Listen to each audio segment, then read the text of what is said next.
Jeanette didn't sleep. She couldn't.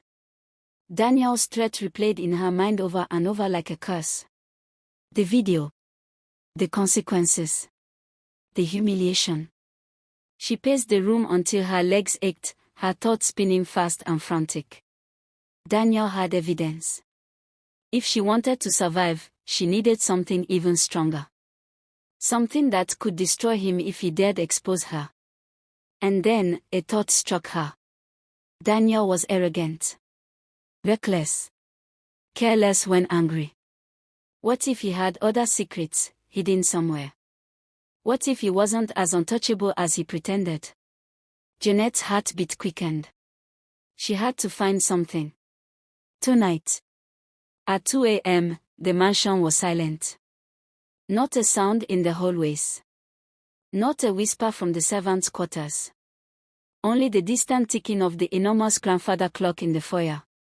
Jeanette slipped out of her room, barefoot, her robe pulled tight around her. She tiptoed through the hall, avoiding every squeaky wooden panel she had memorized. Daniel's room was at the far end. The door was closed. Jeanette listened. Silence. He wasn't inside. Perfect.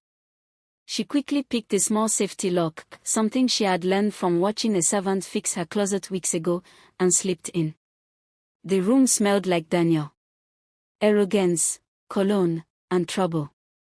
She moved quickly, searching drawers, the desk, the cabinet, anything that could hide a secret. Phone chargers. Watches. Perfumes. Nothing. Her hands were shaking. There must be something. Then her eyes fell on a locked drawer. She tugged. It didn't move. A real lock. Which meant something valuable was inside. Her pulse hammered. She looked around and grabbed a small steel nail file from his dresser. She inserted it into the keyhole, twisting gently like she had seen in movies, slow, careful, desperate. A click. The drawer opened. Jeanette froze.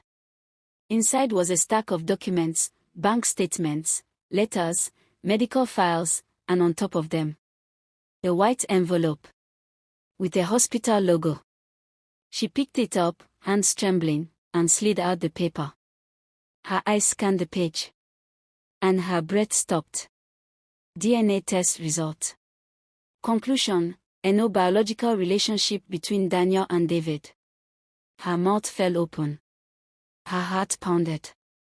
Daniel is not Mr. David's son. Her mind exploded with shock.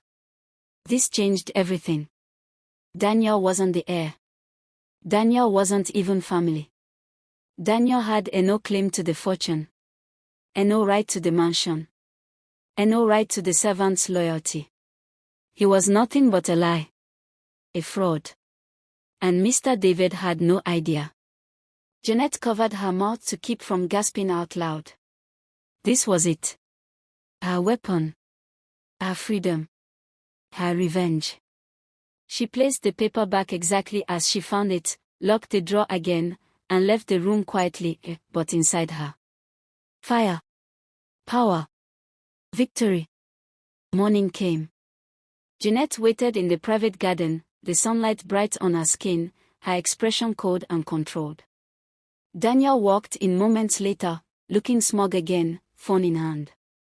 But when she turned to face him, her eyes were sharp. Deadly. I want to talk, she said calmly. Daniel smirked. If this is about the video. I found something, Jeanette interrupted, her voice flat and dangerous. Daniel's smirk faded. What?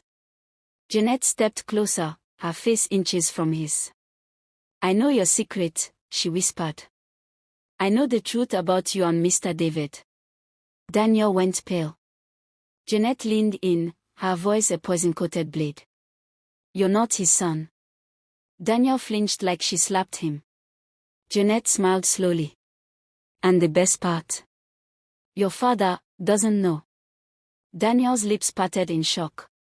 Confusion. Fear. Exactly what she wanted. Jeanette tilted her head. You threatened me with a video, she said calmly.